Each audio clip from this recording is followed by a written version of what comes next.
Free socks.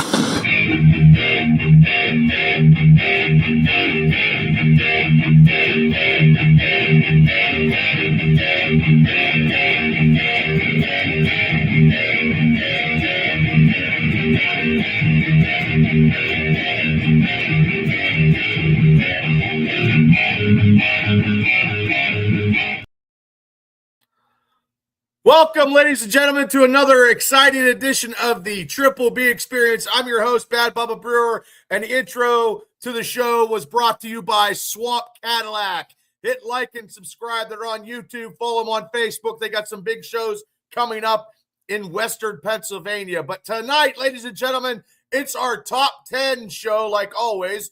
We have an interesting topic, and this was not easy. We had to do a lot of homework. I know I did. Well, kind of did. But anyway, to get this started, I want to bring him on. He is the host of college. He's the voice of college football of West Virginia college football, the voice. He's also my co-host on Steelers Dynasty podcast on Monday nights at 10. I think we're going to still keep doing that. And Wednesday nights at 9 o'clock, the flagship. And we do live streams, and he's also on this show. Ladies and gentlemen, welcome to the show, special field correspondent, Shane Stodmiller.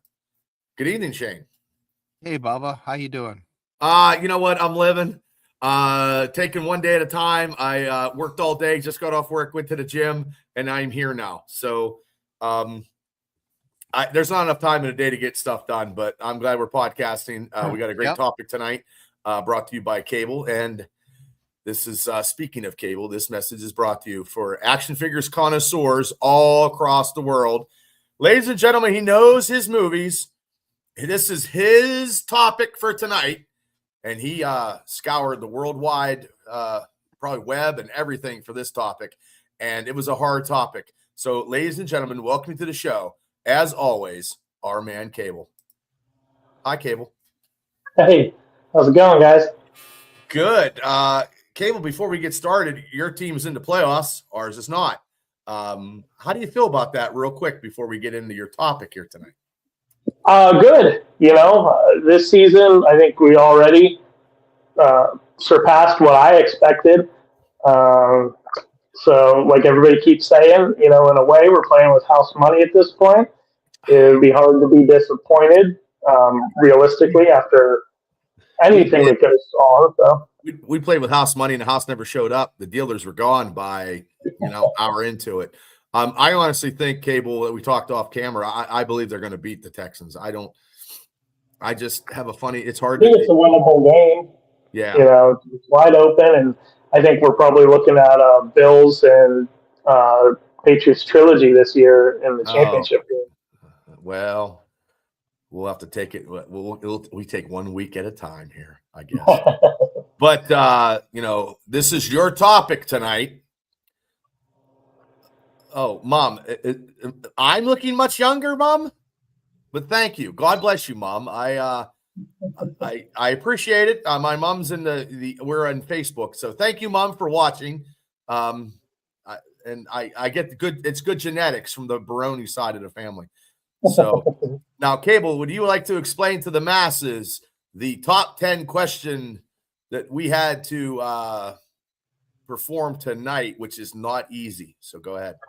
Sure. We're doing top 10 Spielberg projects. Bubba insisted that we do projects, not movies, so I'm curious to see how that his list plays out, because I'm not aware of anything Spielberg did noteworthy that wasn't a movie. So I'm interested. My interest is piqued. But he's one of the best directors of all time. He's got a new movie coming out this summer that looks very good. He definitely has enough entries in his filmography to do at least a top 10 list. So it's time we settle it and decide on publicly amongst everybody here what his top 10 best movies are. Yeah. And this was not easy, as I have stuff written down.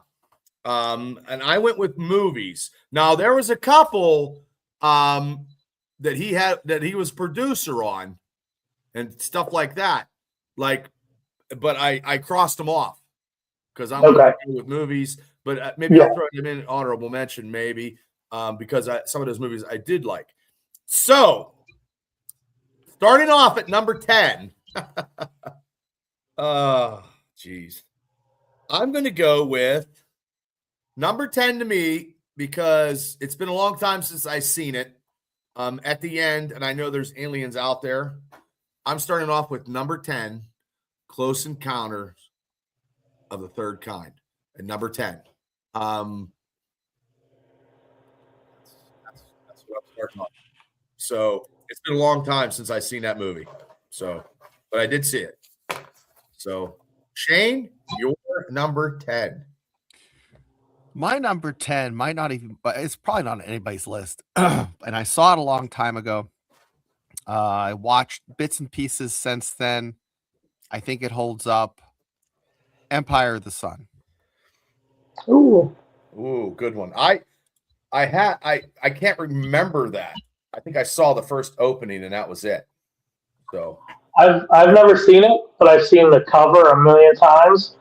Back when there used to be these things called video rental stores, and you would go in there and browse. What are those? What are those? Oh, those are an old-fashioned thing that we don't have anymore. It was a fun way to spend an afternoon or an evening, and you would just walk around and look for stuff to watch. And I remember seeing that movie case and that design. Still, I can see it now. So, yeah. There was a few of them that were good. Blockbuster was our go-to in this neck of the woods. Mm-hmm.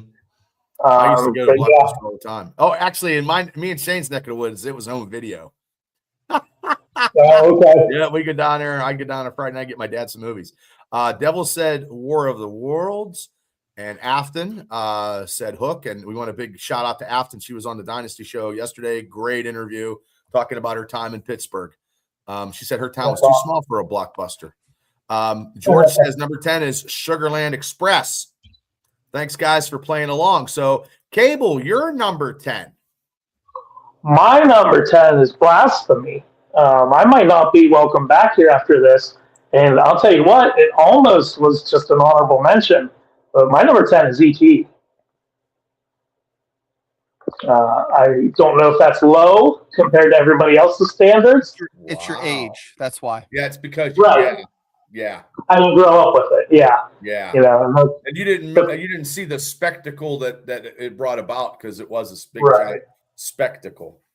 Right. And now I can appreciate movies from before my time. That's not to say I can't, but it's not a home run for me. But I feel good putting it at number 10, even though I don't love it or anything like that, just because you don't think of summer blockbusters in the 80s without the silhouette of them flying across the moon. Right. Okay. I have a question for Cable. There's a movie that's just floating on the edge of my list that he is listed as an uncredited second unit editor and director. Would that qualify?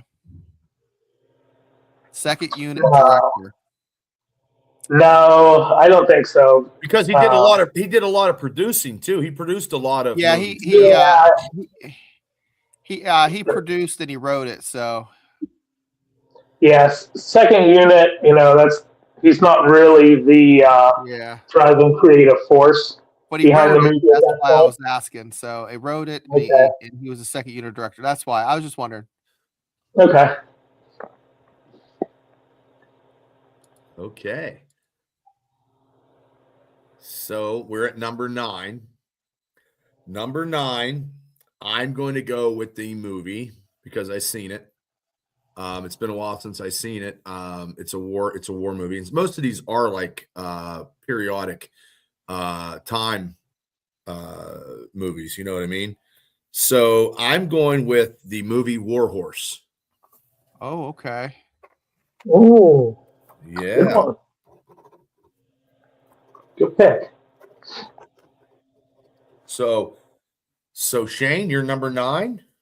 Going around the same time frame. Yours was 2011, mine's 2012. I'm going to go with Lincoln. Oh. Well. Okay. Yeah. Good. Okay. I can't remember who was Lincoln. Daniel Day-Lewis. Yeah. Okay, that's what I thought. That put it over for me. That's why it didn't just hit the fringe. You know what I mean? It just so Okay. So Cable, you're number 9. My number 9 was mentioned already, believe it or not. I'm going to break up the theme here of historical, biographical type stuff. And number 9 for me is Close Encounters of the Third Kind. Okay. The music, the score for the movie, that piece of music that they are able to communicate back and forth with the aliens is so iconic to me. Richard Dreyfuss, so good in that movie. Yeah, so I haven't seen it in a good few years, but I wouldn't mind going back and rewatching it. So I'm gonna have it lower on my list at 9, but very good still. Okay, I'm gonna say, George, I never seen The Color Purple. I never seen it. I haven't either, believe it or not. Yeah. Okay. What? Now okay. Yeah. My number 9 is, now they used to have this, it was like based on it was on Sunday nights. Okay. And it was like a fantasy kind of stuff. And it was called Amazing Stories. Now, me and Shane probably remember it. Cable, you probably not so much. But they used to have like small segments or whatever, and it combined it into like a movie and whatever. But my number 8 is Amazing Stories, Book 1. It's like the one I think it was about a pilot bombardier, and he survived, and there was like other types of short stories that added into the movie, and it's called Amazing Stories. It was on Sundays at like 7:00 or something. It's a good I show. mean, it was a good show. It was like Good show. it was like in the 80s. So and that's the one that I was talking about last week about, stuff that he did wasn't yeah. So Amazing Stories Book 1 is my number 8. Shane? Okay. We're at number 8. Number 8 we are. Indiana Jones and the Last Crusade, just because Sean Connery's in it, and it was just a fun movie. I liked it. Number 8. Ooh. Okay. Cable? All right, my number 8, my ET at number 10 was more welcome from you guys than I expected. You were pretty forgiving on that, so Well, I guess we're not kicking you off the show for that. Come on. Well, I'm going to test that theory right now. I got a little bit of a connection going with Shane here. I have Raiders of the Lost Ark at 8. Great movie. It, is a cornerstone of the genre. And if, we were doing a list of most iconic movie characters, Indiana Jones would be a lot higher for me. But just based off the merits of it as a movie, it's number 8 for me. Wow. Okay. I am going to go. I got number 7. And number 7, I hate to say this because you guys you might throw me off my own fucking show. Number 7 is Jaws. Oh, That's really I there's other movies that I like that I can't I got to put ahead. yeah. And that's what I ran into with And Raiders I don't of the like Lost to swim, and I don't like to swim, and water movies like that. I'll never, you know what I mean? Like I'm never going out and swimming. I can't swim, so I mean, it was a great blockbuster. I mean, it's definitely going to be ranked. You know what I mean? It started the summer blockbusters, but to me, number 7 is where it's at. So, okay, Shane. I like everybody's picks, though. well, just like you. I think Cable's going to disown me because I'm putting Jurassic Park at 7. Oh,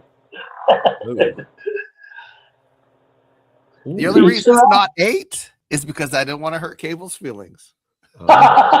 oh, a pity placement. Okay. That wouldn't be the first time. It's a solid 7 for me. Okay. It could be 6 or 7 for me. Okay, 6 or 7. So, okay, Cable, your number 7. My number 7, most recent entry on my list so far, Catch Me If You Can. Tom Hanks, Leonardo DiCaprio, yeah, true story. Very fun, entertaining movie. I hadn't seen it in a long time. Then I rewatched it, a couple years ago, and I realized it's a much more fun, stronger movie than I remembered. Okay. Well, my number 6 movie is a little higher than where you guys have ranked it. It's Indiana Jones and the Last Crusade. Anything with Sean Connery at that time. That was, I thought that was the last one of all the trilogy, and they shouldn't have did any more. I was happy with that. So that is my number 6. You're a funny guy, Shane. And Athens said Raiders, and Devil said Jurassic Park: The Lost World. Okay. And George said number 7, Last Crusade. Shane, your pick. For number 5, Raiders of the Lost Ark. Or is it number 5 or number 6? We're at number 6. Okay, number 6, I'm going to go Close Encounters of the Third Kind. I gave you both mine, but oh well. That's okay. That's okay. Okay. Cable. Number 6. All right, we are going to go back into the alien realm. I remember this. This movie isn't beloved as much as I enjoy it, but I have War of the Worlds at number 6. Well, you know why I didn't fucking put it in my fucking top 10? Because you haven't seen it. I did see it. I have seen it. Oh, I thought you didn't see it. But Tom Cruise. Yes. Fucking. Well, I thought you didn't. I thought you would have refused to watch it because of Tom Cruise. I thought you only ever saw Cocktail and. Those are my Tropic Thunder are my favorite movies of him. I seen it. I thought it was. God. I didn't. Yeah, I didn't. I saw it. I just didn't think it was. I love. Yeah, I just rewatched it. Last year, and I showed it to my son, and it still holds up. The effects are pretty good. It's a good disaster alien invasion movie. And then there's some parts, spoilers to anybody that hasn't seen this 20-year-old movie now, but when he's in Tim Robbins' basement. What was his job? What was his job in that movie? He worked on loading shipping containers on the ships. Oh, damn, Devil. That's a hard job you got. And you know what, Devil? You could probably outwork Tom Cruise in that fucking job. Cruise can't pick nothing up. So, but yeah, that scene in the basement when they're hiding out and Tim Robbins is losing it, and he realizes that he's going to get them caught and killed, and he takes them in the other room, and only one comes out. Like, especially from a director movie making standpoint, it's a really well made movie. So I'm happy to put that at 6. Okay. Well, I'm going to go number 5.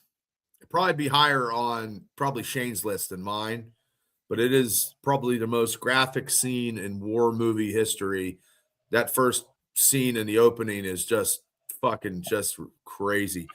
Number 5 to me is Saving Private Ryan. I mean, that scene is just it's a really good movie. Yeah. So, am I right with the iconic opening scene, Shane? Is just brutal. Yeah, the fact that they there's no soundtrack. It's just gunfire, explosions. A World War II vet basically said the only thing that kept it from being realistic is just feeling the blast overpressure and the smell. Oh, and I think yours this is probably higher in your ranking, I'm sure. Yeah, it is higher. Yeah. Yes, that's what I figured. So, Shane, you're number 5? My number 5, I already said it was Raiders of the Lost Ark, the OG from 81. It's probably it probably set the tone because of 1981 for action summer movies. Mm-hmm. Because Jaws was the first. This was the first real action movie, with an action. Like adventure. Adventure. It really. Then they did some knockoffs. They did, the Crocodile Dundee or Romancing the Stone. There were all kinds of little, cutesy, hey, archaeologist guy trying to get treasure or whatever. But this was the OG. But. Okay. Cable, you're number 5. All right, my number 5. This may be higher on your guys' list. I know it's an incredible movie. It's just been a long time since I've seen it. So if I had done a more recent rewatch, it may be higher. But this is where it gets really tight. That's the thing about Steven Spielberg. He's got so many good movies. It's just, how do you rank them? But, a movie that everybody should see at least once, Schindler's List. I can't watch it. I know what it's about. I can't watch it. Yeah, it's a great movie about a true story. Incredible cast. Black and white. And if you've seen it, they choose to use color in one specific way in the movie that just, it floors you how it's done. It's just too overpowering for me.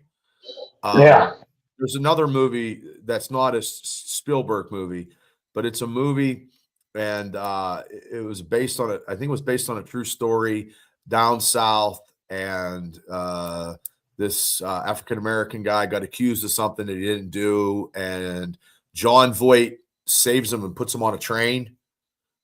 I saw that once, and I just felt sick to my stomach, kind of. You know what I mean? Like. And it had like Vic, the guy from Mission Impossible. What's his name? I just watched that movie. Ben Rames. Like 3 months ago, 4 months ago. Yeah. And it's trying to be crazy. I can't think of what that's called now. I mean, that has the same effect with that movie and like The Lovely Bones. Every time I see that movie, I get because it's I'm like that with Mary Kate and Ashley movies. They make me physically sick, so I can't watch them. I'm not as big a fan as you guys are, those two. But I mean, Liam Neeson did a great job in that movie in Schindler's List. Great. I mean, phenomenal. I just can't. Ray Fiennes. He's so good in that, and he's a great actor. He's been in stuff. He's so good at, and he just makes you. He does such a good job of making you hate his guts. Even for the setting and the characters. There's always going to be a default amount of anger, but then his performance of the character he plays just puts it over the top. Right. Okay. Okay, number 4. Number 4 is one that neither of you have on your list. And I have it because it makes me laugh, and fucking John Belushi's in it. Oh. And the movie is, and it has Dan Aykroyd in it also, and John Candy. And it's called 1941. It is fucking funny. It is funny. That's my number 4. 1941. Brad, it's Steven Spielberg movies, Brad, not Smokey and the Bandit. The top 10 Steven Spielberg movies. So, Shane, you're number 4?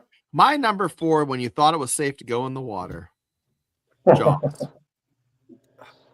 And it should be higher, I know, but it's not for me. It just, sometimes it is, sometimes it isn't. This week, it's just falling right behind a couple other better movies, I think. But Jaws. Okay. Afton said Jaws also. Okay. Cable. My number 4 is another historical movie, Munich, with Eric Bana. Is that about the shooting at the Olympics? Yeah. I believe it might be the early days of the IDF coming together, or Mossad maybe. But it's what spun out of the hostages that they took at the Olympics and Israel's response to it. And I haven't seen it in a while, but I remember, it feeling pretty profound when I first watched it. So I still rank it. I'm coming in at number 4 for that. Okay. Number 3. My number 3, it's probably, I don't know if it could get higher, but it's higher on my stick than I think you two had it. Number 3, it's because here's the story. When I saw this movie in the movie theater, I was eating Chips Ahoy chocolate chip cookies, and I was sitting beside a smoking blonde, I don't know who they were, and a smoking brunette, and I was 12 years old. I have no idea who they were, but the neighbor guy took all the neighbor kids to go see this movie, and I was just sitting there just eating Chips Ahoy, and I bet you they were 2 college girls, and I was fucking 12 years old, and I thought I was living life. But I wasn't riding a bike. But my number 3 is E.T. So that was Spielberg. So Yeah, my number 3, Bubba. okay. It is this actress's best movie she's ever done. Ooh. This was the high water mark for her career. It's Drew Barrymore in E.T. Dude, you had me on you had me there for like a second, and then E.T., okay. Well, George, we also hey, if you would have got lucky at that movie, oh my God, my would fingers would have lit up. That would have been awesome. Oh no, motherfucker! I wouldn't have phoned home if I would have been hooking up with 2 chicks at the same time. I'd have been calling all my boys up and like, ding, ding, ding, ding, ding. This is what I got at 12. What's up? Yeah, no kidding. Well, I've done that a couple times in my older age. I call them up and like, you're not going to believe where I'm at and what I'm doing. Just funny. Yeah. Oh, I'm sorry, guys. Now that's okay. I got off the beat. Sorry. Okay, so Afton said she liked Drew in Firestarter. I liked her in what she wasn't in the was she in The Wedding Singer? 51st Date. Yeah, that's the only movie she was in. What other? She was in both of those. Sorry. Yeah, she was in what the fuck was the Princess? She was a princess movie or something. She was like Charlie's Angels, but Charlie's Angels I liked. When I was sick last month for that, 3 Never been weeks, kissed. That's it. Thank you, Afton. God, I had the misfortune of being too lazy. I couldn't find a remote. Her talk show came on, and I literally saw that spork from My Like Potato Salad. I was like ready to. Well, this movie Never Been Kissed. I dated a girl who was an evil bitch, but now she's a school teacher, and she made me watch it. And I wish I could have fucking hit her with the goddamn VCR. Yeah. So, and she did marry. What was the guy's name? My bumhole's on fire. Tom Green. Tom Green. Yes. Yeah. She married him. So I thought the teacher married Tom Green. I'm like, fuck. No. Well, the teacher probably did. That girl I dated was a whore. Moose. Yeah, she was a whore. He was a whore. Anyway, back to the list. Yeah, back to the show. Cable. What is that? Number 3. You guys hear that? The vibration. Oh, I thought something was wrong. No. Oh, see, I thought Jaws would be higher. I thought Jaws would be higher on yours. Well, I mean, I did contemplate putting it at number 2 in one of my early revisions, but I'm happy with 3. Top 3. That's how strong his filmography is. But like what you guys have already said about it, it's kicked off an entire genre kind of movies. It's the first blockbuster. It scared a whole specific age of people away from the beach for a couple of years. Well, I'm not going to the beach anyway, so I'm good. But yeah, without this entry, you know, we may not have cinema as we know it now for the action adventure blockbuster style movies. And it pioneered uh, filmmaking techniques. It's got one of the best movie scores. The John Williams Jaws theme is one of the most iconic used themes of all time. So, well deserving to be in the top three, and I'm happy to keep it right at number three. Now I wish I'd have put it higher because I had it higher and I dropped it. I had it low. I was the lowest of us all. I had it 2 and 3, and I moved other stuff around, and it's just it's so hard. It's such an impact. Like it makes every one of my lists. It does. It's always in the top 5 every list. Yeah. And All right. who's the other? Oh wait, it's who's the sheriff? What's his name? He was in Blue Thunder. Yeah, I can never remember his name. Oh God, he's a good actor. Roy Schreider. Yeah, he was good in Blue Thunder too. Yeah, and yeah, Brad, I called my mom yesterday, but she kind of only talks to me for like a minute and then hangs up. And another great Richard Dreyfuss performance. You know, he's already made the list we all mentioned Close Encounters already. He must like him. He must keep his friends or people in the movies like acting. I'm sure. Yeah. I watched Dreyfuss in Stakeout. I went to the movies to see that Stakeout. The first one, not the second one. I just watched him in Mr. Holland's Opus for the first time. Oh, okay. That was a movie. My mom liked that movie, you know, when it came out and growing up and stuff. But I'd never watched it myself as an adult. I was this close when I had that publicist of getting Dreyfuss for an interview. I remember. If I coulda, woulda. So yeah. So my number 2 is the same as Athens, Jurassic Park. That is my number 2. I like because I like dinosaurs, and to me that's probably I like that one out of the whole series. I think. Oh yeah, that's the only one that made my list, or even the other ones are all. Yeah, they're all. But that's my number 2 is Jurassic Park. So Shane, what's your number 2? Never seen E.T. What? My number 2. Steelers Jesus Chick. Christ, Steelers Chick. Watch Come on, Steelers Chick. You got to watch it. Watch it and then cry. Maybe. Saving Private Ryan.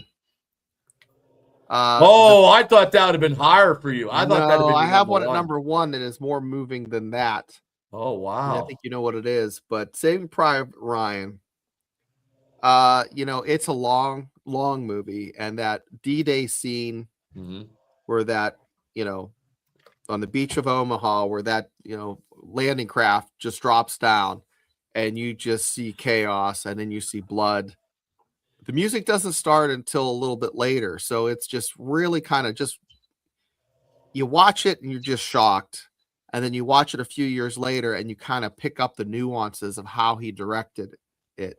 So yeah, it's a. I thought that had been hot. I thought that was your number 1. I really did. And I'm glad I don't play FanDuel. And here's the thing: I didn't want to put it number 1 because it's not a movie; it's more of a series. But it's condensed to a movie. I think it's fantastic. It feels like it should be longer than it is, but it's very impactful. Okay, I'm curious now what you got as number 1 as Cable's stuff is getting high. Your number 2, Cable. I'm just going to roll right off of Shane, back to back here. My number 2 is also Saving Private Ryan. I think it's one of the greatest war movies ever made. Right. And that genre has had a lot of excellent entries in the last decade or so. But yeah, you know, exactly what has already been said about it. The opening scene, D-Day, is so amazingly filmed. You know, talk about cast. I mean, top to bottom, that it's so strong. And, you know, Private Ryan is a young Matt Damon out of nowhere. And you know, it's harrowing, war scenes and people dying, and then there's brief moments of brevity in it too. There's a couple places where you can laugh, and Spielberg's able to make you feel all the emotions going through it, and it's for such a non good looking time period, or the scenery. I guess it's still a beautifully shot movie. The cinematography is fantastic. All of it. It looks great. It feels so real. And then I love the very, very opening. Is actually, if I remember right, I don't think it opens on the D-Day scene. I believe it opens at the grave. Yeah. But you don't hear music until after that big start of the battle. Right. But Cable, I never noticed until like watching the third time that name tape on the back of his helmet was Ryan. Like that was that was the brother that washed up. Yeah. Something. Yeah, and how they bookend the movie at the cemetery, and you really feel the weight of the guilt that he felt being the one that came home and everything, and so it's just a phenomenal movie. It is a good movie. Afton said, "Did you watch the Band of Brothers, Shane?" Yeah, and Dick Winters used to eat at a Friendly's out in the eastern part of Pennsylvania Monday. He'd eat when I was out there, and when I was out there working, we were in the same restaurant at the same time, and I never approached him. So, you didn't want to bother him? No. Oh, you're a hell of a guy. Winters. Yeah. Okay. George had his number one is Duel, his first movie from 1971. Classic. Wow. George pulls the old stuff, like the I've never seen it, but I know of it, and I didn't think that would ever make anybody's number one. But I've never seen it. George's got, he pulls movies stuff that he's like a historian. He's a connoisseur, right? Yeah. But my understanding is that it's not a very good movie. But I can't say that I haven't seen it. So right. So okay, my honorable mentions are Catch Me If You Can, Hook, my honorable mention, and I'm going to go with Ready Player One. I thought that was a pretty good movie. Honorable mention, and I'm going to do this, which whatever, because he doesn't make my top 10. I'm going to go with Minority Report with Tom Cruise. Yeah. Not War of the Worlds. I think Minority Report, I liked it, because of the intel of the cops and shit like that. But fantastic premise. Yeah. Jesus Christ, Gifford. I didn't like it, Gifford. Sorry. I didn't like it. I thought Minority Report. The other one, Crystal. I didn't. I can't get into that one. But my number one is Raiders of the Lost Ark is my number one, because he did Jaws in the 80s. Coming off of the Star Wars thing with Harrison Ford. Harrison Ford was a big, huge star. To me, he still is and always will be. But that movie was good. It was like the 30s or 40s, things of going to the movies before you saw a movie. You know what I mean? So that's my number one, Raiders of the Lost Ark. And then when that German fucking guy gets his face fucking melted, you can't, that's terrible. And then his whip and shit, and I mean, the guy with the knife and he shoots him. Karen Allen, he's trying to do whatever, and jumping from plane to the fucking, jumping from vehicle to vehicle. And I remember this when I was a kid, that when I was reading the Avengers and Scott Lang, when he was Ant-Man, he fucking jumped the stuff from watching fucking Raiders of the Lost Ark so many times in the comic book. That's what they wrote. They wrote it when he said that in the comic book. He goes, I got to be like that because I saw Raiders of the Lost Ark 27 times, so that's why I could jump off to other stuff. So, but that's my number one Spielberg movie is that one. So, Shane, go ahead, sir. I only have one honorable mention. I don't think one of you said you never saw it. The Color Purple. It was me. Both of us never saw it. I ain't watching fucking Oprah. You get a car. Oprah sucks. Whoopi sucks, but they were goodness. You got to give them their credit. Whoopi was better until she got. No offense, Whoopi was better until she got political.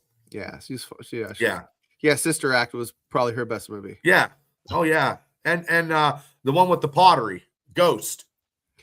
Yeah, that was okay. I mean, that's a romantic thing. You're just jealous that Demi Moore was getting to snuggle. I'm jealous of Swayze. Patrick Swayze had his arms around Demi Moore. He wants some Swayze cuddles. That was before Demi Moore had her attributes because she was awesome in strip. She hit her second puberty. Awesome in striptease.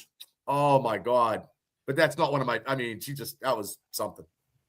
Number one. Any guesses, Cable? I mean, I think I know it. Do you want me to Schindler's spoil List. it? I think you know it. Schindler's List. Come on. The fact that, they don't, like you said, they don't use color until the very end. It just, I haven't seen it in 20 years, and it's something you'll watch maybe once, and then it'll be on or something. You'll catch a part and be like, that's enough for me. Yeah, once is definitely enough with that movie. But not in a kind of sad, derogatory way, just. Yeah, it's moving. It's a good movie. It was a documentary, but it wasn't preachy, and it was a film. But but before they did these documentaries that are a little more jazzy, that was really just something in 1993. So for an 18-year-old Shane to see that, wow, that was something that kind of changes where you go in life, I think. But Schindler's List. Okay. Very good pick. Very good placement. I have no desire. I just have no desire to see it, and maybe that's bad on me. I just can't. It's just I don't like stuff like that. Like Jenna, I just can't. And that's coming from me, Mr. Bubba's a prick, but no, I think I might have a heart. I just can't watch that stuff. Well, I'll tell you what, you go to like the Middle East, and then you come upon like a mass grave, and you smell that, and then you watch that again, it really fucks with your mind. So, you can you watch it and you can actually remember how terrible things smell. And I know that's probably terrible to say on this, upbeat Triple B experience, but no, it's okay. It's literally we are, years and years, past that, 60, 70, 80 years past that. And that shit is still happening in Africa and the Middle East. We just don't talk about it. So just food for thought. I hate to piss on your parade, but no, you're okay. You're not quite to the extent of millions and millions of Jews, but Yeah. Mm-hmm. Okay, Cable, your honorable mentions. My honorable mentions, I have The Terminal. Nobody mentioned that. Oh, that was the one where he fucking was stranded in the thing and he couldn't ever get out. Yeah. Ready Player One, that was brought up. Minority Report, that was brought up. Lincoln, excellent portrayal of Lincoln. Wonderfully shot movie. I hate to teach their own. I thought it was boring as shit. So it didn't. That's a long, slow movie. So, I'll give it its flowers as an honorable mention. Thinking they'll never go to the theater again, and goddamn Jeff Booth's relation fucking killed the president. And then the one that nobody else brought up, it was mentioned in the comments. So this will fly in the face of something you guys had said a few minutes ago. My last honorable mention is Jurassic Park 2, The Lost World Jurassic Park. I actually really enjoyed that movie. I don't think it lived up at all to the extent of the first one, but it's not a bad movie. Let me ask you, when you watch Jurassic Park, you have to watch it on a bigger TV because the dinosaurs, you don't want to watch it on a 48 or 50. I know some people have those TVs they have in their house, but to catch the magnify of a big screen watching those movies makes a bigger difference. I think. Do you For sure, I mean, that's how I feel with a lot of movies, especially blockbusters or like the superhero genre, like the MCU. You should watch all the biggest thing you can, but you have what you have. I have a projector set up in my room downstairs, so that's how I watch all my movies. But how many inches is that, sir? I believe. So I don't actually have the wall space. The projector can project a 200-inch picture. Holy but, shit! Yeah, I don't have a wall that big. So right now, I think it's like 110. Oh my god! Now is it like crystal clear? It looks great. Yeah, it looks very, very good. Projectors have come a long way. And I actually have my how I watch things through it is through my PlayStation. So that's hooked up to it. So that's also how I play my video games. Was on a 100-inch. Holy shit! And I got the surround sound and everything, and that's my preferred way to watch a movie at home. Now let me ask you a question now, because now we the big screen, your projection screen. You just watch epic movies. You're not watching dramas and stuff like that on. I watch everything on. No, I watch everything. Yeah, okay. Actually, I'm on projector number 2 now because I burned up the first one, and because you're only supposed to have so many hours on those. You're not supposed to do every. But hours a week.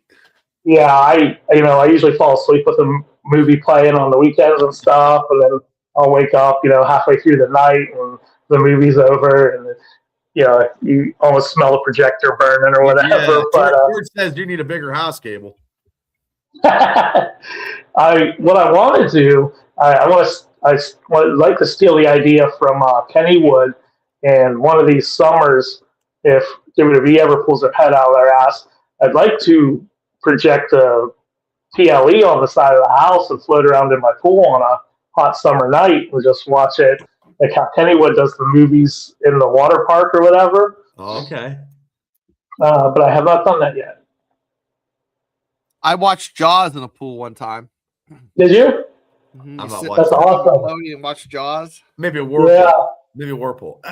Gifford, inches are only, you know what I mean? Inches are inches, Giff. They add to a feet. They add to a feet, my brother. Not the size of the wave. It's the motion of the ocean. Come on, Brad.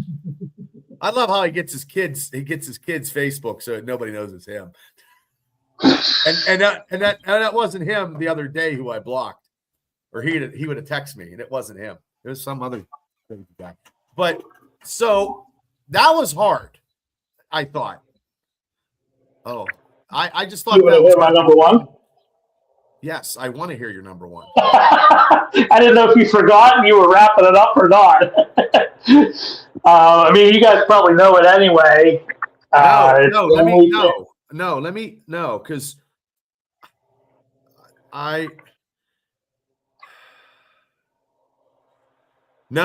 I'm gonna guess something that's gonna be totally wrong because your number 1's stumping me. Well, like one of my favorite bands, I'm going to quote them. I'm only here to disappoint. You're just going to be disappointed, but I think the impact of Jurassic Park is immeasurable to cinema. Okay. Jurassic Park is my number 1. But you know why? Because you were born, you were younger, and it hit you. Yeah. I was the target audience. That's your ET, yeah. Right, it absolutely is. I was the target audience for that movie at the time. Dinosaurs were huge in the 90s, especially with kids. That was the first movie I saw at the drive-in, at least that I can remember. Okay, that's why. I think the creature effects in that, the SFX, are amazing. They still hold up. So much of it was done practical, and they only used limited CGI where they absolutely had to. And they were able to still, in 1993, kill it with the CGI that was available at the time. They created a new way with the ILM, a new way to make digital effects for that movie. All the characters, you can't go wrong with an Ian Malcolm in the movie. And to further solidify why we're doing this list, It's funny. Shane's number one and my number one came out in the same year. The same director is able to make Schindler's List and Jurassic Park in the same Two fucking different type Totally entity different. movies. Absolutely. Wow. I did not know that. Yep. Wow. Yeah, I would see Jurassic Park. I can't do Schindler's List. I just can't do it. I mean, I'll watch dinosaurs eat people up fucking for days. I'll see Godzilla destroy Tokyo, but I just can't watch the darkness of Schindler's List. Some of those movies are just too dark for me. Like, I mean, I watched that goddamn fucking Ed Gein shit on Netflix, and I'm still fucked up a little bit about that stupid shit. Yeah, but that was jokey bullshit. Yeah. Yes. Oh, but don't They you like it? exaggerated. Yeah. Mommy. It just makes fucking. It just makes Sons of Anarchy like what the? Why would you? Some of them roles that people get into are just whatever. But no, this But like is the a good one. Schindler's List, you know, I almost that should almost be like, you know, mandatory viewing in high school or something like that. After, you know, having to sit down and watch that and, you know, see the atrocities that have happened in this world. I love history. I love American history. Right. But I just can't get in. I just can't watch it because it's. Well, just, I've never seen The Passion of the Christ for the same reason. I've never seen I that either. don't want to sit there for 2.5 hours We and should do a watch top that. 10 list of movies that fucking are good that none of us fucking ever seen. How would we know? I know. I wouldn't know. I never saw that either. I never saw that movie. Yeah. And that's great. I mean, they're making a second one, which I didn't ever have that. Make a second one. He got fucking put on the cross. Oh, the resurrection.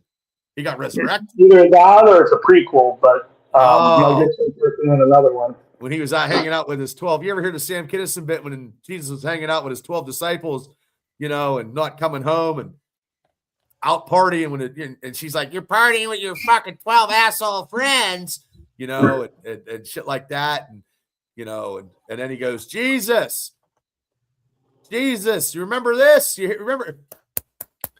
Because he was popping it. Hey, Sam Kinison was the shit, man. So, yeah. I don't know. This was pretty hard because, I mean, these movies were all blockbusters, most of them. As a director, Spielberg's not like one of the guys where I'd have to go like buy a movie. You know what I mean? Like, I don't know. Some of them I have a couple, you know what I mean? But I just think I kind of said this already, but where would cinema even be without him?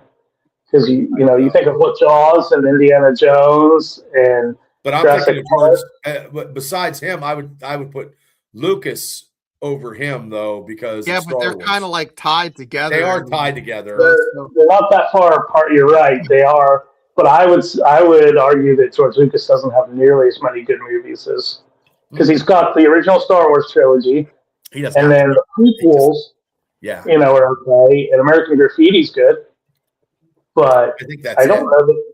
Well, he did one called THX that was a sci-fi movie. It was his first ever movie before Star Wars. And I've never watched it. It was all Star Wars.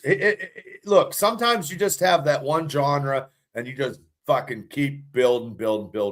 Yeah, I mean, look at what he did with that genre. That's, the most iconic movie of all time, perhaps. Yeah.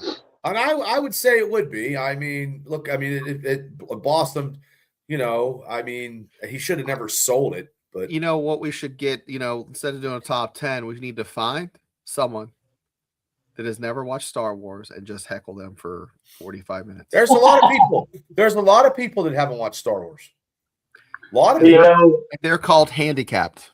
But I do like science fiction.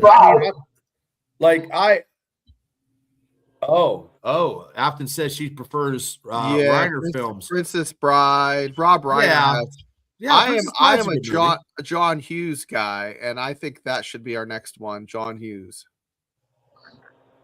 I'm up for any of it. To me, what impresses me the most about Spielberg is how many. Get the fuck out of here, Gifford. There is no fucking way he was the writer assistant on Smokey and the Bandit.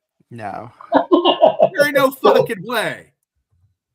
You know, when I was thinking of the theme that ended up being Spielberg movies, I had one that I thought was But does too John difficult. Does John Hughes have enough movies for 10? I'm looking right now. I think he I don't has think- about 20, 25. Does he? Oh shit. That might be harder than this. Well, I had an idea that I actually nixed because I thought it would be too difficult. What was that? So instead of top 10 Spielberg movies, it was going to be top 10 directors of all time. But you had to look at it from the overall body of work. So it couldn't be like a deal where, you know, a director had two good movies. I mean, it's I don't want to lay too many rules down because it's all subjective and we're doing this for fun. But that's how I was going to approach it was, you know, you got your Christopher Nolan's, Denis Villeneuve, you know, you have your older ones, Francis Ford Coppola, all that stuff. You know, how do their entire bodies of work stack up against each other? So that's a lot of homework. So I narrowed it down. Yeah, but that'd be hard because I mean, you'd incorporate Clint Eastwood. Clint Eastwood has a whole body. Yeah. He's a good. He was. I mean, God bless. He was a lot of good movies. Martin Scorsese. But honestly, though, top 10. That's why we do it because the pulp culture stuff that we're watching. I haven't been watching anything lately, so we haven't been able to talk about it. I haven't been to a movie. Geez, Gifford, you're already ahead. Well, you're a week ahead, Giff. Bubba, you're such a John Candy fan. I mean, if you I do love John Candy. John Hughes, and this is as a writer, not a director. So it would be like there's so many movies. There's probably, you know, there was one year, a couple years where he had 3 or 4 movies come out. So there you have, you know, 20. Okay, if that's what you want to do, we can do it. I don't know. Cable, what are your thoughts? I'm okay with whatever. I don't care. It's up to you guys. I thought this was Bubba's pick this week. Oh, yeah, Bubba, you go. I'm sorry. I'll do mine next time. No, it's not going to happen. I suggested that last week. Well, Afton had what did she pick? I forget. It was Rob Reiner. Yeah, Rob Reiner would be a good, but I don't know how many Rob Reiner had a lot. More than John. I don't think. I mean, well, it depends if you're talking directing or whatever. Directing, I think he only did. I don't think he did that many. I would just say movies in general that he either wrote or. Oh, I think I got one. Oh, let's see. Hold on. Top 10.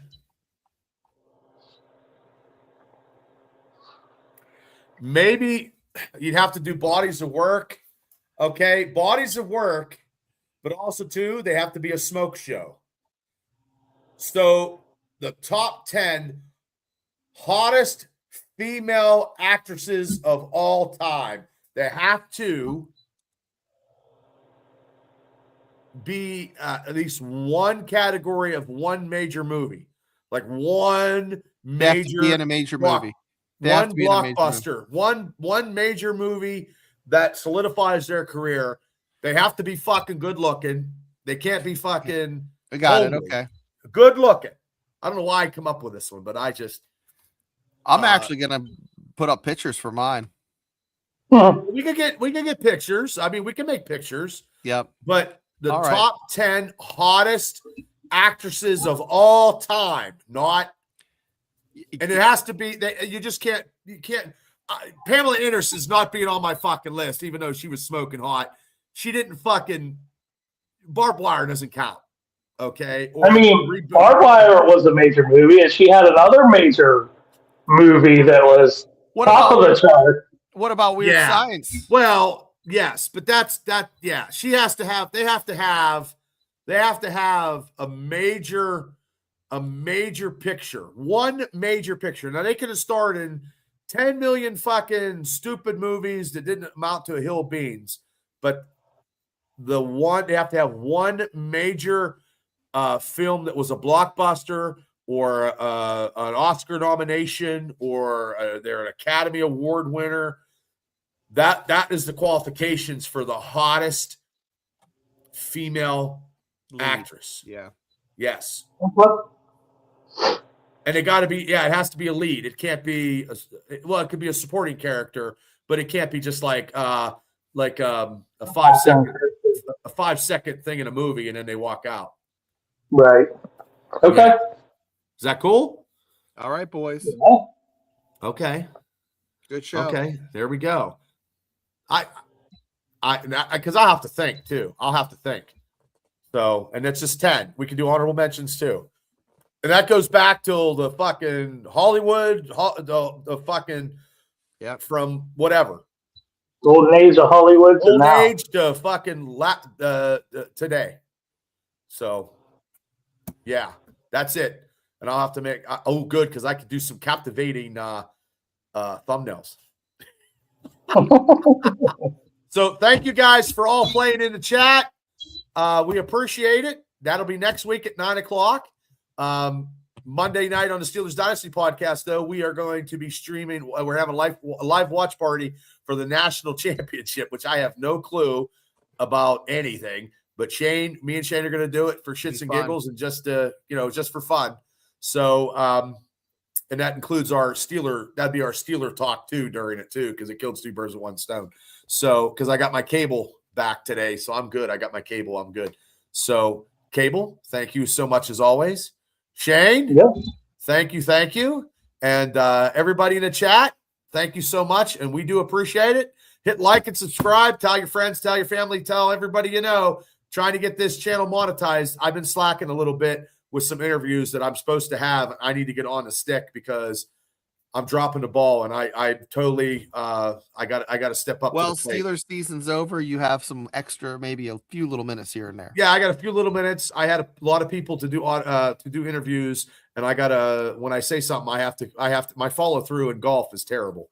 So, and I'm working a lot and trying to do whatever. There's not enough time in a day, but we do appreciate it. We appreciate everybody on the Steeler Dynasty podcast. We're getting close to. I'm working towards 500,000 views. And we're getting close to 800 subscribers, so we're chipping away. And I'm also on TikTok on the Triple B Experience, and I don't answer any of those comments. I just post, and it's both channels together. So I'm working on that too. So okay, guys, that's my done plugging stuff. So okay, thank you guys so much. Thank you guys. You guys have a great weekend. Shane, Cable, have a great weekend. And everybody in the chat, have a great weekend, and we will see you guys. Have a great night, and we'll see you tomorrow. Peace out, everybody.